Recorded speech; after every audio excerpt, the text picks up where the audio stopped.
face des gens qui te veulent du mal, ne crains rien. Amen. Amen. Merci pour le voir en place. Dieu veut nous libérer de l'angoisse de tous ceux qui lui font... Pardon. Dieu veut libérer de l'angoisse tous ceux qui lui font confiance. Vous savez, la paix, souvent on dit, Seigneur, donne-moi la paix. La paix doit venir de l'intérieur. Ésaïe 26, 3 nous dit ceci. À celui qui est ferme dans ses sentiments, tu assures la paix. La paix parce qu'il se confie en toi. Ésaïe 26, 3. La paix ne vient pas de l'extérieur. La paix doit venir de l'intérieur parce qu'on fait foi, on fait confiance en Dieu. Cette confiance nous procure un sentiment de sécurité. À celui qui est ferme dans ses sentiments. Parce que si tu fais confiance le lundi, mardi pas confiance, mercredi confiance, jeudi pas confiance, ou bien le matin confiance, à 13h pas confiance, cette vie en temps de si ne procure pas la paix. Il faut que tu aies confiance en Dieu le matin, l'après-midi, le soir, la nuit, du lundi au dimanche. Fais-lui confiance. À celui qui est ferme dans ses sentiments, tu assures la paix. La paix parce qu'il se confie en toi. Amen. Amen. Le premier et le plus grand ennemi de la foi, c'est la peur. La peur des choses qui ne vont même pas arriver. On a peur du lendemain qui n'est même pas encore là. On a peur de la journée d'hier qui est déjà passée. Conséquence, on ne sait pas vivre le présent. Il est dit dans la Bible, Dieu est notre abri en l'égard et bombamelo. Là où nous allons nous cacher. La Bible nous parle des oiseaux. Certains oiseaux, quand il y a des orages, ces oiseaux ont appris à se cacher dans de grosses pierres comme ça. Il y a des trous, les oiseaux entrent là-dedans.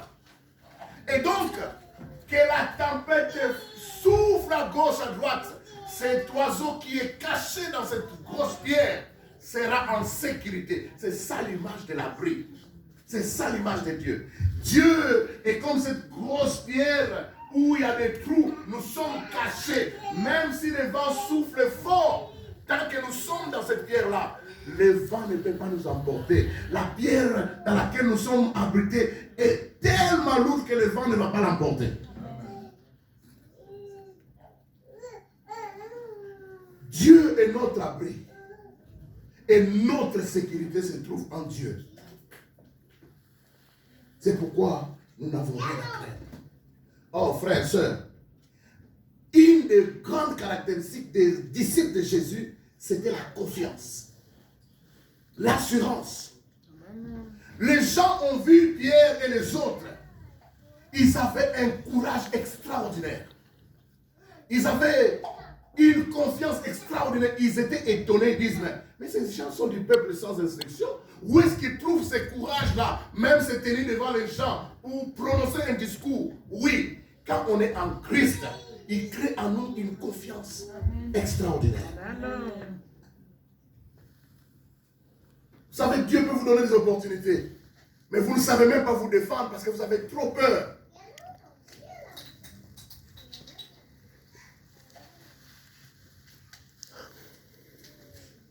Je vous donne un exercice. Allez chercher les 366 fois où la Bible dit ne crains rien, n'aie pas peur. Tape seulement sur Google. Et puis chaque jour, commence à citer un. Et puis tu prends ça pour toute la journée. La journée d'aujourd'hui, ne crains rien. Car je suis ton Dieu. N'aie pas peur parce que je viens à ton secours. Le lendemain, tu prends un autre, ne crains rien. Frère, l'apôtre Paul dit c'est pour la liberté que Christ nous a franchie. Or, la liberté que nous avons en Christ, beaucoup de serviteurs de Dieu prennent cette liberté et nous mettent encore dans l'esclavage. En développant toutes sortes de théories, toutes sortes de théologies. Parce que c'est un fonds de commerce. Tu vas aller chez quelqu'un, il te demande de raconter l'arbre généalogique dit comment cet ancêtre là a vécu, il est mort, qu'est-ce qu'il a fait? Bon, si j'ai commis seulement une erreur, donc c'est fini. En plus, moi je ne connais que mon père et les grands-pères. Ça s'arrête là. Donc là, je ne connais pas. Donc je suis condamné d'avance. Frère, je vais vous dire une chose. Nous servons le Dieu omniscient. Amen. C'est-à-dire celui qui n'a pas besoin de renseignements pour te délivrer. Si ton Dieu a besoin qu'on lui dise ce qui s'est passé pour te délivrer, ce n'est pas le Dieu de la Bible. Amen. Parfois j'écoute certains prédicateurs, je suis obligé de discuter avec. Ils parlent à l'internet, moi je dis c'est faux. C'est pas vrai. Alléluia. Amen. Si quelqu'un te dit les parents ont mangé des raisins et ce sont les dents des enfants qui en pâtissent, oui, c'est un texte de l'Ancien Testament, mais Dieu a corrigé cela. Amen. Il a juste en dessous de ces versets, il dit maintenant en Israël, on ne dira plus jamais. Amen. L'âme qui pêche, c'est l'âme qui mourra. Amen. Si toi, parent, tu vas te livrer à des fétiches, à des choses bizarres, c'est toi qui vas payer. Amen. Sinon, Dieu n'est pas juste. Pourquoi même la loi des hommes dit l'infraction est individuelle? Et pourquoi Dieu va condamner quelqu'un qui n'a rien fait? Venons en Jésus et marchons calmement avec le Seigneur. Amen. Je dis ceci. Ce n'est pas parce que vous êtes célibataire, vous avez besoin du mariage, que vous allez suivre des enseignements seulement pour vous marier. Ce n'est pas parce que vous êtes malade que vous allez dans une église où on ne parle que de la délivrance. Vous êtes sur une mauvaise porte. La parole de Dieu, c'est un tout. Amen. Il faut un régime équilibré. Même les prédicateurs que tu écoutes sur Internet, si tu n'as qu'un prédicateur qui t'amène à gauche, tu es en insécurité. Il faut un régime équilibré. Amen. Les gens croient que quand nous on parle des choses comme ça, on n'a pas de problème. On a aussi des problèmes. Mais on a la foi en Dieu. Amen. Alléluia. Nous avons aussi des problèmes. Amen. Si moi je te donne tout ce que j'ai comme problème, tu vas te suicider. Ah, c'est la vérité. Je vous donne un exemple. Toutes les églises que nous avons ici dans les bâtiments, ils sont tous partis. Vous savez combien ça a coûté pour qu'ils partent? Toutes leurs garanties, c'est ce qu'on utilisait pour faire les travaux. Maintenant, il faut rendre tout cet argent-là. Est-ce que vous savez comment on a rendu ça? Rien. Je dors. Je ronfle. Il est vivant. Yoga en facture, mi balai. Tu veux te suicider. Oh, fais confiance en Dieu. Amen. Voici quelques-uns de 366. Ne crains rien. Ils nous disent, ne crains pas. Pardon, ne pas craindre notre environnement car Dieu est le protecteur de ceux qui se confient en lui. L'environnement, c'est-à-dire ici, s'il y a un écancard, au premier niveau, il y a un rosicrucien. Ce n'est pas mon problème. Ce n'est pas mon problème. Vous savez, il y a beaucoup d'enfants de Dieu qui n'ont pas de paix.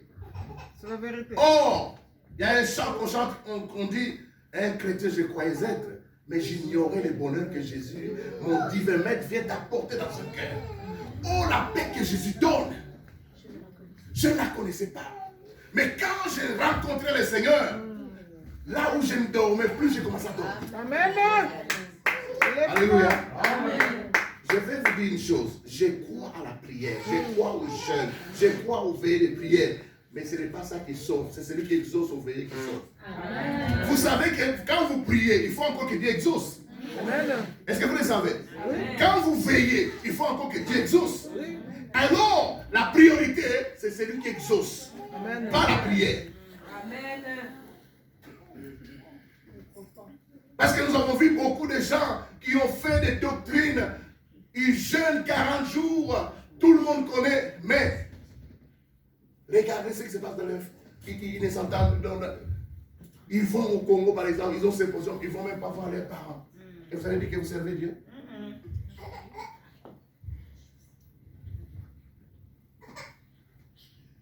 Donc, l'environnement Pourquoi nous disons Dieu est le maître des temps et des circonstances? Amen. C'est-à-dire qu'il contrôle l'environnement. Il est vivant. Il peut permettre que tu montes dans un tram, dans un bus, dans un métro, pour rencontrer la personne qui va donner la solution à ton problème. C'est ça le contrôle. Et dans sa providence, il est dit une infinie sagesse par laquelle il fait concourir toutes choses. Dieu a une infinie sagesse par laquelle il fait concourir toutes choses. Alléluia. Amen. Alléluia. Amen. Dieu a une infinie sagesse par laquelle il fait concourir toutes choses. N'aie pas craindre nos insuffisances, car Dieu pourvoit aux lacunes de ceux qui lui obéissent. C'est-à-dire, nous n'avons pas toutes les habiletés. Mais ce n'est pas pour ça que nous n'allons pas servir le Seigneur. Nous avons des limitations. N'ayez pas peur de vos limitations. Dieu est celui qui pourvoit à nos lacunes. C'est-à-dire, là où nous ne savons pas faire les choses de façon parfaite, il vient nous aider. Ésaïe 12, verset 2. Est-ce qu'il ne fait pas trop chaud ici? Hein? Ça va. Moi j'ai trop chaud. Hein? Bougez aussi avec moi, Laurent. Ésaïe 12, verset 2. Lèvons-nous encore, ça chasse le sommeil. C'est bon. Ésaïe 12, verset 2, il est dit ceci. Voici Dieu est ma délivrance. Amen. Je serai plein de confiance. Et je ne craindrai rien car l'Éternel est ma force et le sujet de mes louanges. Dieu est ma délivrance. Que 1000 tombent à ma gauche, que 10 000 tombent à ma droite, Dieu est ma délivrance. Je serai plein de confiance. Et je ne craindrai rien car l'Éternel est ma force et le sujet de mes louanges. Amen. On va reprendre nos places. Vous savez, beaucoup de gens qui cherchent la délivrance, ils ne sont pas possédés de mauvais esprits. Ils sont obsédés par des pensées négatives. Et la seule solution pour ces gens-là, c'est de prendre la parole, remplacer là où ils ont de mauvaises conceptions. C'est ça la délivrance. C'est pourquoi la Bible dit, vous connaîtrez la vérité et la vérité vous rendra libre. Moi, quand je regarde, parfois on me dit, celui-là il est docteur en théologie, surtout dans la religion catholique romaine. Je dis, comment un docteur vraiment, on dit, c'est tous ceux qui font la mariologie. Comment tu peux faire un doctorat dans la mariologie? Mariologie. Marie. La doctrine c'est Marie. Marie, mère de Dieu. Donc tu vas faire tout un doctorat pour la doctrine de Marie. Et puis tu vois un intellectuel qui maîtrise 13 langues, qui va commencer à parler des choses de Marie.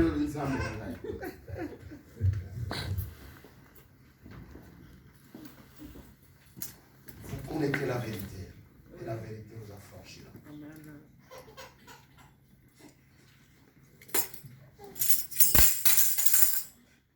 J'ai dit tantôt, parmi les choses qui ont distingué les premiers disciples, c'est que les gens ont vu qu'ils étaient pleins d'assurance. Alléluia. L'assurance doit se manifester même dans la façon dont tu marches. Vous savez, quand vous êtes sûr, vous marchez dans l'assurance. Vous marchez dans l'assurance. On voit l'assurance même dans la paille à vous. On voit l'assurance même dans la façon de parler, dans la façon de chanter. Même quand on dit nous allons chanter, nous allons danser, on voit celui qui a l'assurance et celui qui n'en a pas. Tu chantes des paroles, mais tu n'y crois pas vraiment.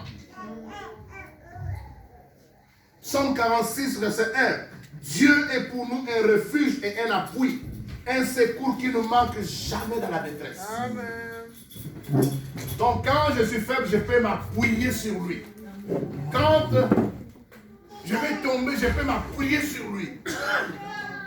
Et quand j'ai besoin d'aide, la Bible dit il est un secours. Il va me secourir.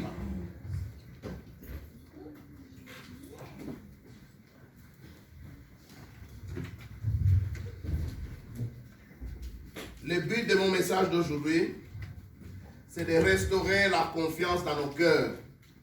C'est de nous apporter la consolation. Nous avons tellement pleuré depuis le départ de Bishop Martin Moutiébéré, Papa Freddy, le frère Alain, la sœur Vicky maintenant qui n'est même pas encore enterrée, et nos deux grandes sœurs, Maman Marie, la grande sœur de Maman Marie et de Papa Dani.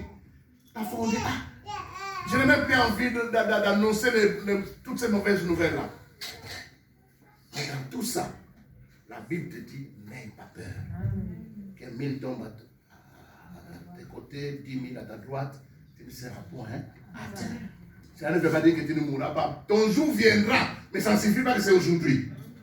Vous savez, quand j'ai perdu mon grand frère, j'ai été très fâché contre un jeune frère. Vous savez, il y a des gens qui parfois ont trop pitié de vous que vous-même. J'ai perdu mon frère, je suis à Kinshasa, et puis un jeune frère me prend dans sa voiture, il voulait que je rencontre un pasteur. Ok? Rencontrer un collègue pasteur, c'est pas mauvais, n'est-ce pas? Il me parlait souvent de deux pasteurs. Il y a un qui est du PPRD, que je ne voulais pas rencontrer. Et il y a un, donc il n'était pas du PPRD. Et puis, quand on est sorti, je croyais qu'on allait voir le pasteur du PPRD. Et puis on arrive là, c'est pas le pasteur du PPRD, il m'amène dans une église qui n'est pour moi pas une église, mais une secte. Dès qu'on entre, je vois des petits prophètes assis là, et qui sont en train de prophétiser pour tous ceux qui viennent. Donc normalement, quand nous allons dans une église, c'est les affermissements, on donne les enseignements bibliques, n'est-ce pas? Là, chaque jour, les gens viennent pour prophétiser sur eux. Pas bico là-bas. Et donc, j'entre déjà là, je dis, et je vois ces petits prophètes qui sont là, chacun avec ses clients en train de prophétiser. Et puis, tous les clients étaient des malheureux. Ils avaient des mouchoirs d'été. Il n'y avait aucune personne à Bonga. Donc, si tu vas dans une église où personne à Bonga, si vous fréquentez 9 pauvres, le 10e pauvre, ce sera vous. Il faut bien choisir son milieu. Donc, vous allez dans une église, vous entrez, dont les plus riches, c'est vous. Alors, c'est pas bon. J'ai besoin de gens qui vont me tirer vers le haut. Vous comprenez? Mais si tous les gens qui sont là, moi je suis pris au dans le gars suffit. Et puis, maintenant, ils vont te tirer vers le bas. Je regarde, ils m'ont tous des malheureux. Vous savez, les malheureux, on les lit dans les gens, on regarde le visage, on dit, oh, on a vu tout et puis j'entre. Mais, comme il avait déjà parlé avec son pasteur, déjà il m'a envoyé un autre qui est venu à l'hôtel pour me dire des paroles. Dans $10, dans un salon, sur la grande et puis là, maintenant, on arrive. Moi, je ne vais pas chez les petits prophètes comme je viens de l'Europe. On m'amène chez lui-même les prophètes. J'entre dans son bureau. On s'installe. J'étais déjà fâché dans mon cœur. Parce qu'on m'amène dans une secte sans ma volonté. Et puis, après la prière, tu regardes seulement son bijou de paix. Et puis, il a 100 fois plus que vous. Alors, il commence à me donner des conseils. Premier conseil, ne fais jamais confiance aux gens. Et ça va. Donc, moi, Dieu me fait confiance. Les gens me font confiance parce que sinon, comment les gens vont quitter Gand jusqu'ici? Quitter Tibis jusqu'ici, s'ils ne me font pas confiance. Pourquoi moi, Dieu va me faire confiance? Les gens me font confiance et moi, je ne dois pas faire confiance aux gens. Et si je ne fais pas confiance aux gens, comment je vais travailler avec les gens? Je serai sous-spécial. Nathalie,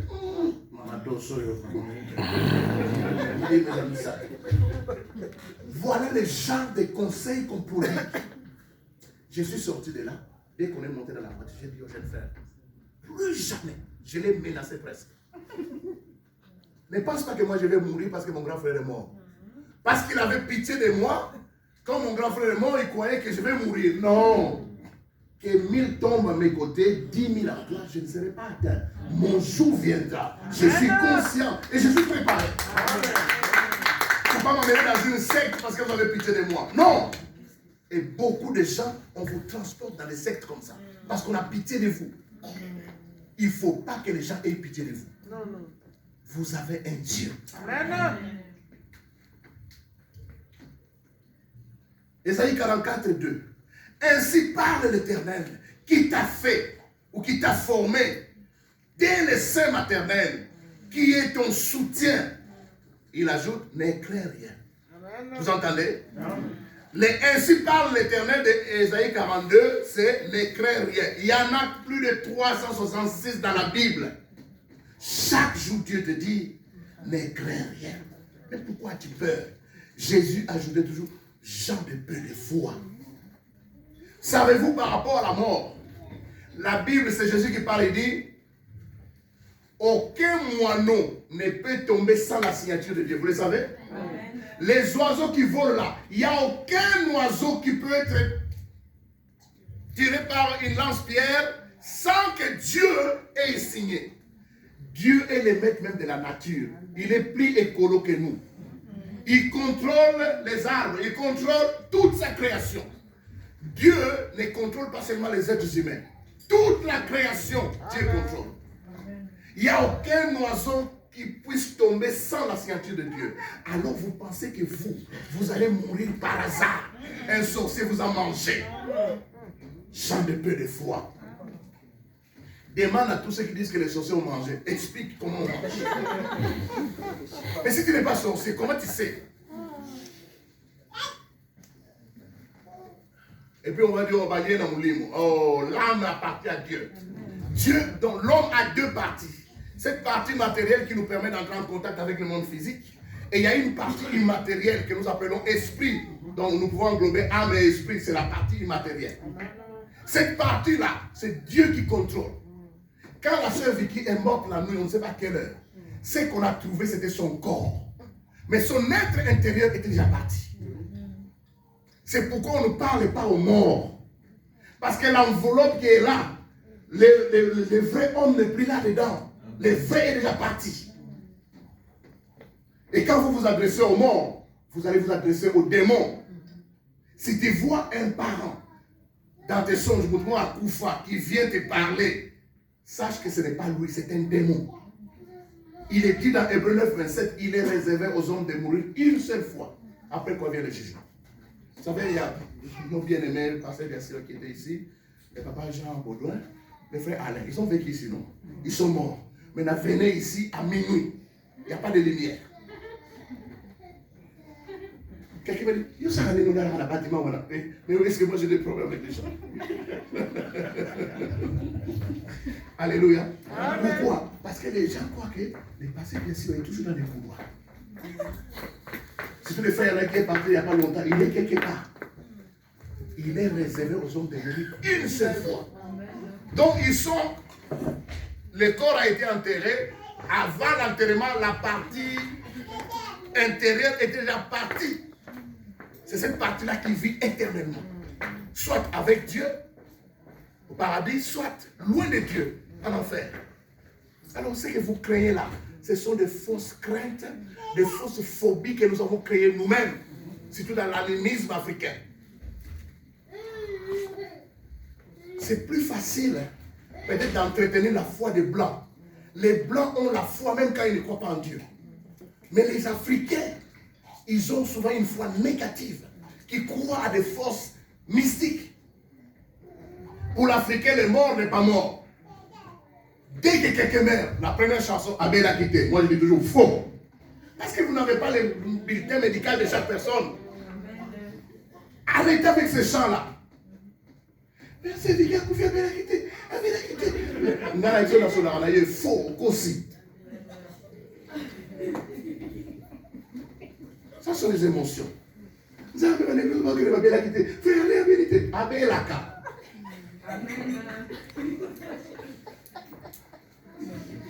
Vous savez ce qu'on appelle les tueurs silencieux. Toute personne stressée est en train de mourir comme c'est-à-dire à petit feu. Le stress, on appelle les tueurs silencieux. Si tu n'as pas la foi c'est trop. Si tu n'as pas confiance en Dieu, c'est-à-dire si tu vis constamment dans la peur, tu es en train de mourir. Et quand tu mourras, Abel, moi je réponds toujours Abel.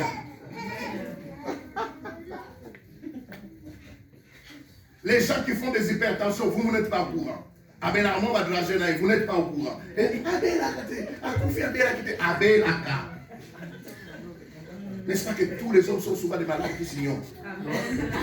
Vous arrivez dans un hôpital, au temps pour l'une oui, non, alléluia. Les Africains, nous avons des amortisseurs. Vous savez, il y a beaucoup de choses que nous, on supporte. Les plans, ils se suscitent. Pourquoi? Nous avons cette petite confiance que nous avons mis en Dieu, qui nous permet de supporter certaines choses. Et donc, quelque chose arrive, c'est amorti par la parole de Dieu. C'est vrai qu'on pleure, c'est vrai qu'on souffre, mais il y a un amortisseur. Ça amortit la souffrance, ça amortit le choc, et il n'y a pas de traumatisme. C'est pourquoi tu vas sortir de cette situation, tu ne sens pas l'odeur de la fumée. Beaucoup de gens ont connu des situations difficiles. Tu as été violé, c'est vrai, c'est pas bon. Des gens ont abusé de toi, c'est vrai, c'est pas bon.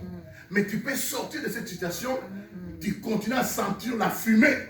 Et quelqu'un d'autre sort de la même situation, pire peut-être, mais qui ne sent même pas l'odeur de la fumée. Il est vivant. Si donc le Fils de l'homme vous a franchi, vous serez réellement libre. Il y a être libre et être réellement libre. Beaucoup de gens dans nos églises ne sont pas réellement libres. Déjà, mais c'est Dieu qui a créé les oiseaux, les animaux. Si les oiseaux disent pour y voir les tu as trop peur. Les chats. Ici, il y a des chats. Il y a des gens qui ont des chats comme des bébés. Mais l'Africain qui voit un chat, c'est tout un chat noir.